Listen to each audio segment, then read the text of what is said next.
When two people secretly want each other, the world doesn't say it out loud, but the energy does. There's something haunting, magnetic, almost forbidden about the way two souls try to pretend they feel nothing while their hearts scream everything. It's the kind of connection that doesn't need a kiss or a confession or even words, because the truth hides in the silence, the stolen glances, the way your body reacts before your mind can control it. And if you've ever wondered whether the feeling is mutual, pay attention, because when two people like each other, there are signs that can't be faked. Welcome to Psychology of Desire. If you're new here, subscribe, turn on notifications, and step into a deeper understanding of attraction, desire, and the secrets people don't admit out loud. Now, listen carefully, because the first undeniable sign isn't something they say. It's something their energy does. It's the way their presence changes you. You don't even have to see them walk into the room. Somehow, your body just knows. Your heartbeat reacts before your eyes confirm they're near. You straighten up, fix your posture, try to pretend you weren't waiting for them, but your mind was already rehearsing what to say. And here's the psychological twist. When two, why we hide, our true emotions, people are mutually attracted. The body anticipates connection before the brain logically approves it. You feel more alive, a little nervous, a little excited, like your emotions suddenly woke up. And guess what? So do theirs. Watch how they behave around you. Do they suddenly become more aware of themselves, fix their hair, adjust their clothes? Do their eyes brighten just a little more the moment they see you? This isn't coincidence. This is subconscious signaling. Nature's way of saying they notice you. They want you to notice them too. And the funniest part, both of you try to pretend you're calm. You try to hide the spark, but your physiology betrays you. There's a moment. It always happens when your eyes meet. That 1 second where neither of you looks away fast enough. That soft collision of souls that feels like time paused just for you two. If it was nothing, that moment would feel empty. But it doesn't. It feels charged. It feels like you just touched without touching. And that eye contact lingers. Not long enough to be obvious, but long enough that if either of you were brave enough, everything could change. Here's where psychology gets darker. When two people like each other, their minds start scanning each other. The way a thief scans a locked safe, quietly, carefully, trying not to get caught. You notice their hands, their voice, the way they laugh, the way they smile, and they're noticing you too. You don't sign number one. Prolonged eye contact and micro-expressions stare. They don't stare, but you both look again and again like two magnets, pretending they aren't being pulled. Sometimes the connection is so strong it almost scares you. You don't know why you feel drawn to them. You just do. You think about what they might be thinking. You replay conversations. You analyze moments that should have been ordinary, but for some reason weren't. This is the first undeniable sign a person can hide their words, control their behavior, mask their intentions. But attraction leaks through the body. It shows in the eyes. It shows in the voice. It shows in the way silence becomes loud when they're standing next to you. And deep down you feel it. They feel it even if nobody ever says it. If this sounds familiar, then maybe your story isn't imagination. Maybe it's mutual. There's another sign. Subtle. Innocent on the surface, but psychologically powerful. When someone likes you and you like them back, conversations stop being normal. They become heavier, deeper, strangely meaningful, even when you're talking about nothing. You know that feeling, right? Where a simple, "How was your day?" suddenly feels intimate, not because of the words, but because of the tone. Their voice softens with you. Yours does too. You both talk like you're trying to undress each other's mind without being obvious. This is where the emotional vulnerability starts slipping through the cracks. Most people talk to others on autopilot. Quick replies, shallow details, no emotional investment. But when two people secretly care, they stop being robotic. They start revealing pieces of themselves. You notice how they tell you personal things they don't tell everyone. Fears, dreams, what keeps them awake at night. The things that are heavy, private, unfiltered. And here's the psychological clue. Humans don't open up to people they feel nothing for. We only reveal our real self when we feel emotionally safe. And attraction creates that safety faster than friendship ever can. Watch how their body language changes when you talk. They lean in without realizing. Their voice gets quieter, like the conversation belongs only to you. They listen differently, not to respond, but to understand. They remember the little things you say, the tiny details, the things most people forget within seconds. But they don't forget because you're not just anyone to them, and you're not innocent either. You remember their favorite song, their favorite coffee, the way they said something. Sign number 2. Jealousy disguised as just caring 3 weeks ago. You replay it in your head. Why? Because your mind stores what your heart wants.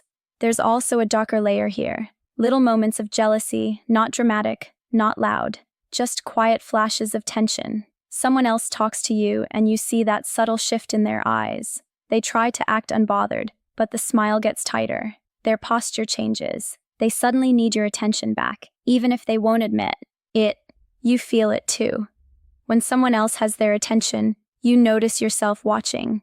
Not because you're possessive, but because you care. And yet both of you pretend nothing is happening. You smile like everything is normal, but inside your heart says, why are they giving their attention to someone else? They're supposed to look at me. It's silent jealousy, the kind that only happens when feelings exist. But here's the most fascinating part. Your conversations may not even be constant. You don't have to talk every day. You don't need to text all the time because the connection isn't based on frequency. It's based on intensity. You can go hours, days, even weeks without speaking. But when the conversation returns, it feels like it never paused. Like no time exists between you. Like the thread between you never broke. That's not coincidence. That's emotional imprinting. When someone matters, they don't just exist in your life. They exist in your mind. And maybe you've tried to move on, forget, or distance yourself. But the attraction pulls you back every time two people who like each other can pretend they're friends. They can pretend they're just being nice. They can pretend the feelings don't exist, but energy never lies. Behavior never lies. And silence, especially the kind that feels full, definitely never lies. If this sounds like your story, you're not imagining it. Sometimes the strongest sign isn't in what someone does, it's in what they can't do. When two people like each other, there's a strange tension, a push and pull that neither of you fully controls. You try to act normal, calm, indifferent, but your emotions keep exposing you in ways you never planned. That's where the third undeniable sign appears. They treat you differently than everyone else, not in dramatic, obvious ways. In the quiet, unspoken ones, they notice things about you other people don't. Your mood, your tone, your silence. If you seem upset, they don't just ignore it. They care almost instantly, even if they try to hide it behind casual words like, "You okay? You seem different today? You sure everything's fine?" People don't ask those questions unless you matter and you feel it too. You sense when something is wrong with them. Even if they swear it's nothing, you can sign number 3. They find any excuse to touch or be near you, hear it in their voice. You can read it in their eyes. Attraction sharpens intuition. It makes you emotionally sensitive to each other. But there's an even deeper layer, the protectiveness. When you like someone, you don't want to see them hurting. You don't want to see them stressed, sad, or treated badly. You defend them, sometimes silently, sometimes out loud. Even a small criticism from someone else makes you feel uncomfortable. You want to shield them from the world, even if you have no right to, and they do the same for you.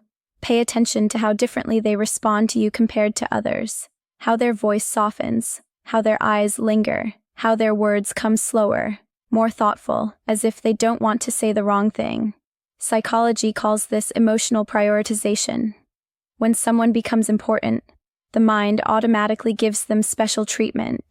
You don't plan it, you just do it. Here's the darker part. They get nervous around you. Not in a shy, awkward way, in a trying to look controlled but failing way. They fidget. They overthink their words. They laugh at things that aren't even funny. They fix their posture. Their voice shifts. Their breathing changes. Attraction is a biological stress response. Your brain becomes hyper-aware of the person you want. So, if someone acts confident with everyone else but suddenly becomes careful, softer, shy, or different with you, that's not a coincidence. You make them feel something. But the strongest psychological sign is this. They notice your absence. When you walk away, they look for you. When you're quiet, they wonder why. When you take longer to reply, they feel it. They don't have to say it out loud. Their behavior says it for them. Maybe they get randomly distant, then suddenly warm again because they're fighting the feeling. Maybe they start conversations about nothing because they just want your attention. Maybe they tease you, annoy you, or joke with you because creating an emotional reaction is better than being ignored. Humans don't chase people they feel nothing for. We chase the ones who make us feel alive. And sometimes the most confusing part is this. You both know something is there, but nobody is brave enough to say it. Why? Because liking someone who likes you back is scary. You're afraid of ruining the friendship. They're afraid of rejection. You're scared of being hurt. They're scared of losing you. So instead, you both live in the tension, the unspoken chemistry, but chemistry can't stay silent forever. It always finds a way to show itself. If this feels like your story, you're not imagining it. You're feeling it. There's a moment that always gives the truth away. Not when you're together, laughing, talking, flirting, but when you're about to leave. Pay attention to what happens in that final second, because when two people like each other, goodbyes never feel simple. You'll notice it in the hesitation, the pause, the tiny delay, like both of you are waiting for something, a word, a look, a sign that neither of you is brave enough to give. Maybe they say, "All right, I'll see you later." But their voice doesn't sound like someone ready to walk away. Maybe they linger, stand a little too close, their body refusing to leave, even though sign number 4. Deep conversations at weird hours plus future plans. Their legs say they should. Psychology calls this attachment hesitation. When someone likes you, their brain tries to stretch every second of your presence, sometimes without a single word, and then it gets deeper. When you're gone, they don't mentally switch you off. Your presence leaves an echo, you stay in their head. They replay conversations, moments, glances, as if the smallest memory of you has become their favorite place to hide. You do the same. You catch yourself checking your phone, wondering if they'll text, hoping they'll start a conversation even about nothing. Did you reach home? What are you doing? I saw something today that reminded me of you. Those messages aren't accidental. They're fingerprints of longing. And if they don't message, there's another sign. They watch your stories, like your posts, react to your updates quietly, consistently, because people who like you will always seek some form of presence in your world, even if they don't have the courage to say what they feel. But here's where the psychology turns darker and more powerful. Even silence becomes communication. If you don't show up one day, if you don't text, don't call, don't appear, they notice, they wonder, they feel it. Not because they're obsessed, but because you've become emotionally relevant. There's also the territorial instinct. When someone else flirts with you, compliments you, stands too close, you'll see it. That flicker in their eyes. Not anger, not drama, just quiet discomfort they can't hide. Because attraction comes with a silent claim. I don't want anyone else to have what I feel connected to. They won't say it, but jealousy speaks louder than confessions. And there's another sign people overlook. They remember your scars, your sad days, your fears, your insecurities. Someone who only likes your beauty forgets you quickly. Someone who likes you remembers the things that hurt you. They notice when you go quiet. Even if you smile, they hear the pain behind your jokes. They ask if you're okay, even when you say you are. That's not curiosity. That's emotional investment. And when you open up just a little, they listen with a focus the world never gives you. No phone, no distractions, just you. Because when you care about someone, their feelings matter more than your comfort. Here's the strangest part. Even when both of you try to end the connection, ignore it, distance from it, pretend you don't care, you always come back. Why? Because real mutual attraction has gravity. You can walk away, but your emotions stay seated next to them. So, if someone's goodbyes feel heavy, if their silences feel loud, if you feel their presence even when they're not there, that's the moment of truth. What to do when you see these signs. Coincidence. That's real, and you know it. There is a point where mutual attraction stops being a theory and becomes undeniable reality. It happens when both of you start protecting the connection. Even if nobody has confessed anything, you don't flirt the same way with others anymore. You don't talk about just anyone with them. You become careful, almost loyal, without a label, without a promise, without a single conversation saying you should.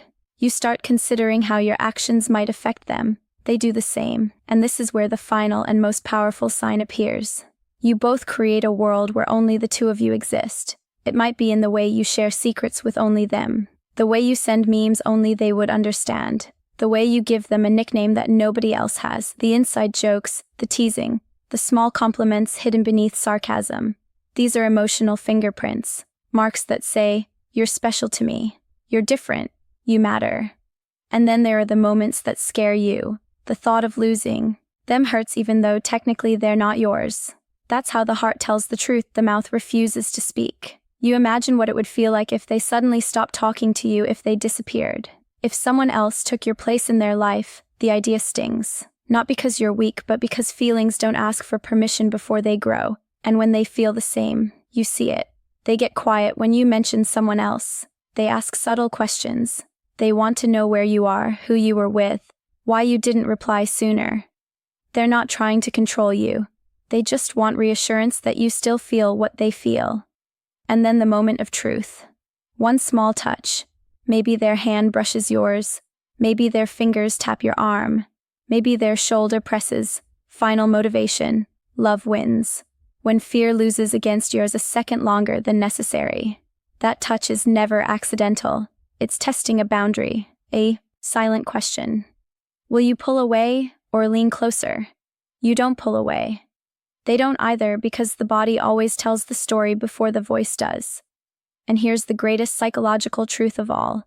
When two people like each other, they don't need to say it. The connection speaks for them.